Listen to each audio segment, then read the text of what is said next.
Bapak Ibu saudara-saudari sekalian, selamat pagi. Selamat pagi, Romo. Wah, ini orangnya banyak, kayaknya kurang semangat. Sudah sarapan belum? Belum, ada yang sudah, ada yang belum. Yang di balkon, selamat pagi. Wah, yang paling keras nanti dapat martabak. Saudara-saudari, tahu martabak? Tahu. Sudah pernah makan martabak? Pasti. Tahu spesialan kue ini apa kekhususannya? Martabak. Ini martabak sudah dinobatkan di dalam dunia perkuehan dan sangat berjasa bagi bapak-bapak. Masih ingat pada waktu muda dulu, pada waktu melamar istri yang di sampingnya, ya, atau yang mana ya? Ya pasti yang di sampingnya ya. Dulu pada waktu perjuangan itu ingat jasa martabak apa?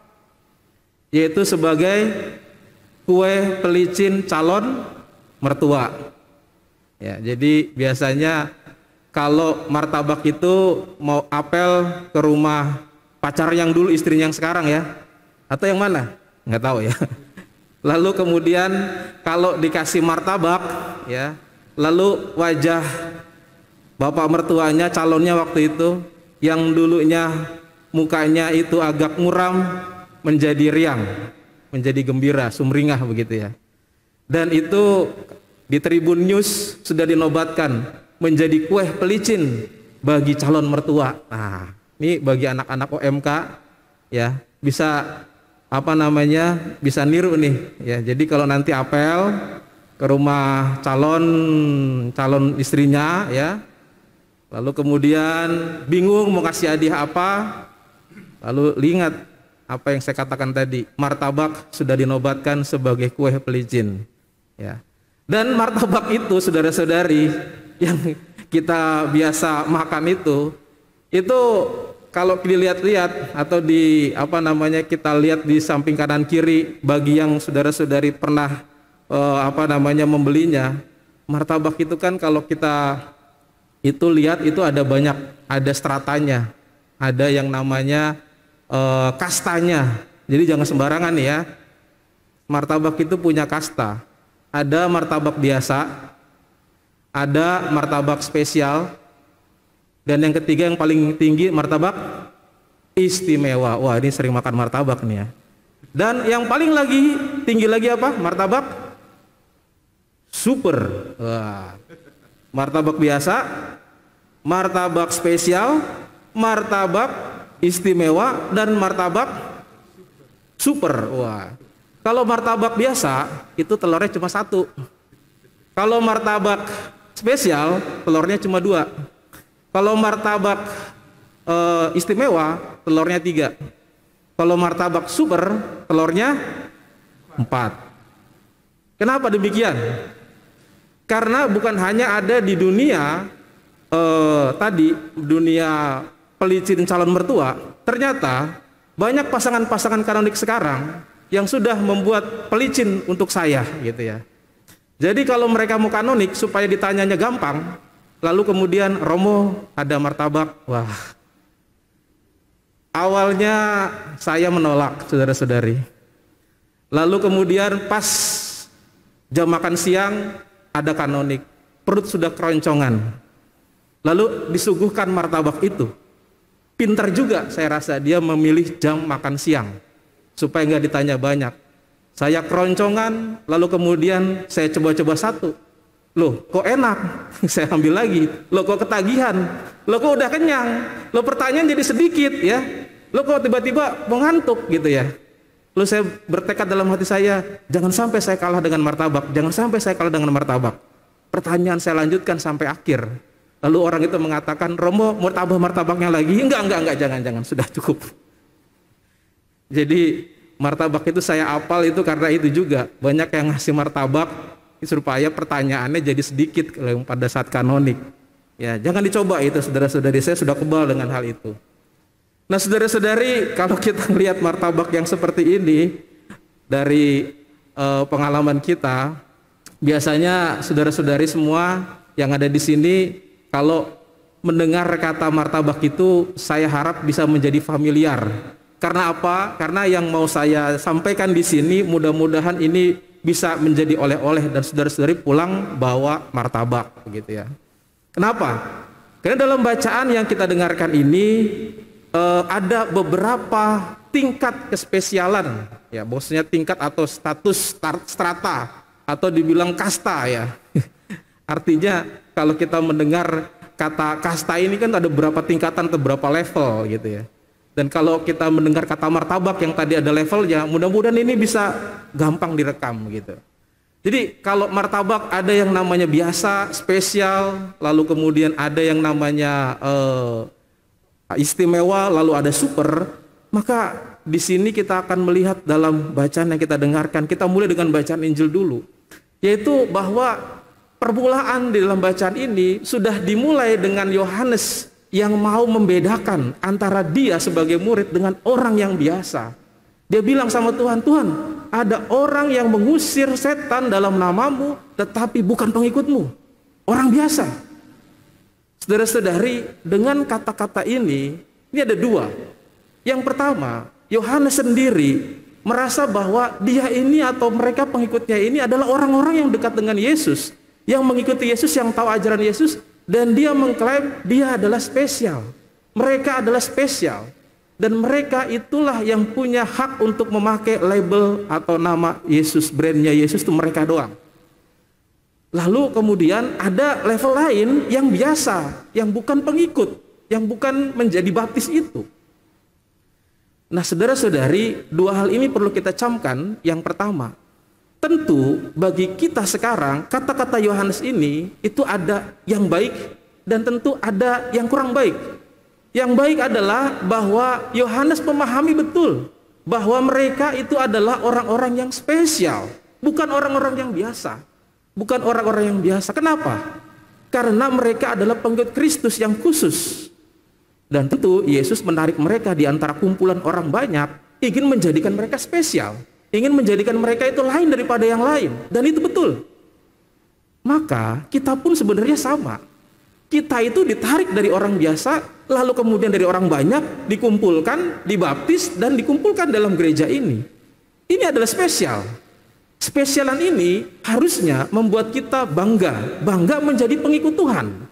Kadang-kadang kita menjadi pengikut Kristus, pengikut Yesus, kita merasa minder. Dan kita tidak bangga. Tidak keluar yang namanya suatu semangat dalam hidup kita untuk mengikuti Yesus. Ada banyak tekanan di kanan kiri, ada banyak hujatan di kanan kiri, dan kita menjadi minder. Tidak bangga lagi dengan kespesialan kita. Ingat, kita dibaptis itu yang pertama adalah bahwa kita diangkat menjadi anak Allah. Yang kedua, kita dibebaskan dari dosa asal. Yang ketiga, kita menjadi yang namanya warga gereja. Diangkat menjadi anak Allah itu sudah sangat spesial. Punya yang namanya warisan. Ahli waris kerajaan surga. Ini luar biasa. Ini harusnya yang membuat kita bangga. Perkataan Yohanes ini yang baik adalah mengingatkan kita akan kespesialan kita, kebanggaan kita menjadi pengikut Kristus yang dibaptis. Dan dari berbagai macam tekanan kita punya semangat untuk terus berjalan. Yang kedua, yang tidak perlu kita tiru adalah yang membeda-bedakan. Yohanes seolah-olah membedakan. Ini nggak boleh. Hanya saya saja. Ini yang dilarang oleh Yesus. Jangan melarang dia memakai namaku untuk membuat mukjizat. Hal ini juga sama dengan kita. Karena kita saking spesialnya saudara-saudari, karena kita dibaptis, punya lingkungan, seolah-olah kita hanya bekerja sama dengan orang-orang yang ada selingkungan, yang sebaptisan, yang senada, yang senapas. Dan kita membedakan dengan orang lain.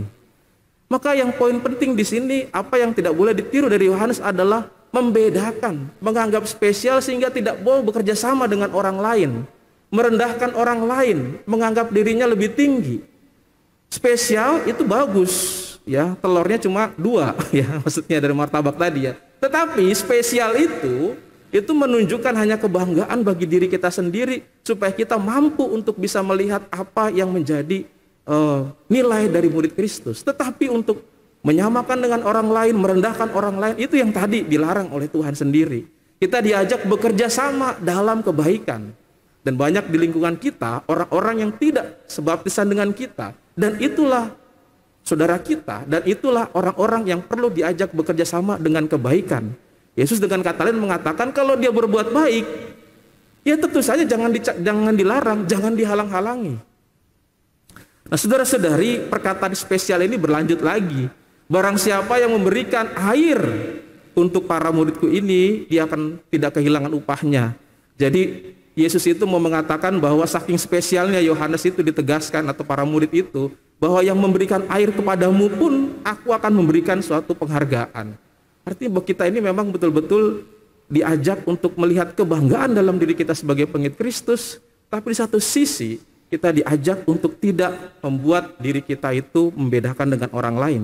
Lalu yang kedua, kita tidak berhenti. Kita sudah dari biasa kita sudah diangkat menjadi spesial, tetapi kita jangan berhenti pada spesial saja. Harus maju lagi, yaitu pada yang istimewa. Nah, ini yang istimewa kenapa? Yang istimewa ini adalah di perkataan Yesus, siapa saja yang menyebabkan satu dari anak kecil yang percaya kepadaku ini berbuat dosa, lebih baik baginya sebuah batu gilingan diikatkan lehernya dan dibuang ke dalam laut. Ini ngeri sekali. Dan perbuatan ini tentu saja bisa jadi dilakukan oleh orang-orang yang spesial tadi, oleh orang-orang yang menganggap dirinya itu khusus, para murid tadi. Karena apa yang mereka contohkan, apa yang mereka lakukan, perbuatan mereka ditiru oleh orang lain, dan perbuatan itu salah, ya. Jadi teladan yang diberikan itu salah. Maka baginya orang yang sudah spesial tadi harusnya menjadi panutan, karena perbuatan yang menjadi batu sandungan yang dilihat oleh orang, anak pada orang tuanya atau siapapun yang dilihat dari orang lain, maka orang yang itu dengan melakukan suatu tindakan yang tidak teladan, maka baginya jika anak ini berbuat dosa karena dia diikatkan dalam batu kilangan. Ini ngeri sekali. Yang poin yang penting di sini adalah untuk melihat dari spesial ini menjadi istimewa. Orang yang istimewa adalah orang yang memberikan teladan, tidak menjadi batu sandungan, tidak membuat orang lain kesandung gara-gara perbuatan kita, gara-gara melihat perbuatan kita yang jelek. Karena di sini poinnya juga diajak para murid untuk menjadi garam, untuk bisa menjadi contoh bagi yang lain. Nah, yang berikutnya lagi saudara-saudari, tidak cukup hanya istimewa seperti martabak tadi, harus super. Nah, ini yang perlu kita lihat dalam kesuperan ini seperti apa. Dalam kesuperan ini Yesus mengatakan, jika engkau berbuat dosa karena matamu, cungkilah, karena kakimu penggalah, karena tanganmu penggalah. Kata-kata ini tentu saja sangat kasar, tetapi maksudnya adalah bahwa kita, orang-orang yang super, diajak untuk bisa melawan diri sendiri, melawan hawa nafsu diri sendiri, bukan menyalahkan orang lain, bukan menyalahkan orang bahwa kita salah itu gara-gara orang, bahwa salah itu gara-gara dia, salah itu gara-gara yang sana, yang sini. Dan banyak yang kita lakukan adalah yang kita buat, kalau ditanya kenapa kamu berbuat salah, saya digoda setan, ya, seperti kayak Hawa itu, saya digoda setan. Setan lagi yang disalahkan, bahkan ada judulnya filmnya Setan Pensiun, gara-gara disalahkan padahal nggak berbuat apa-apa. Saudara-saudari yang terkasih, maksud poinnya adalah apa? Kita diajak untuk melawan, memenggal, mencungkil, itu tadi artinya melawan hawa nafsu dari diri kita sendiri yang membuat kita jatuh ke dalam dosa. Inilah yang super. Maka dari yang namanya kasta tadi, kita sudah diangkat dari biasa menjadi spesial, kita harus menjadi istimewa, memberikan teladan, dan menjadi super melawan hawa nafsu diri kita sendiri. Nah, inilah yang menjadi tingkatan dalam apa yang disampaikan oleh Yesus pada Injil hari ini. Dan jelas, contoh yang digambarkan dalam bacaan kedua dan bacaan pertama, contohnya bagaimana orang diperlihatkan menjadi batu sandungan, tidak teladan, yaitu mereka yang memeras, mereka yang tidak berbuat adil. Dan kita diajak juga untuk melihat contoh dalam bacaan pertama tadi, yaitu bagaimana orang diajak untuk bisa memberikan dukungan kepada orang lain yang berbuat baik. Nah, saudara-saudari, secara singkat martabak tadi mudah-mudahan bisa diingat. Dan kata martabak itu mudah-mudahan bisa menjadi oleh-oleh buat saudara-saudari pulang dan dibawa. Martabak dalam keempat yang kasta tadi, biasa, spesial, istimewa, dan super, saya bisa singkat. Martabak, mari taburkan kebaikan. Itu kata kunci untuk merangkum keempat hal tadi. Ketika kita diminta untuk menjadi spesial, kita harus berbuat baik. Ketika kita diminta untuk menjadi teladan, kita harus berbuat baik lagi. Ketika kita juga diminta untuk bisa melawan diri sendiri dari hawa nafsu, kita juga harus berbuat baik. Maka mari taburkan kebaikan, martabak, ya. Silahkan dibawa pulang, silahkan dihidangkan di rumah, taburkan pakai kacang, pakai selai, ya, di rumah masing-masing. Semoga menjadi istimewa buat orang-orang di sekitar kita. Tuhan memberkati kita. Amin.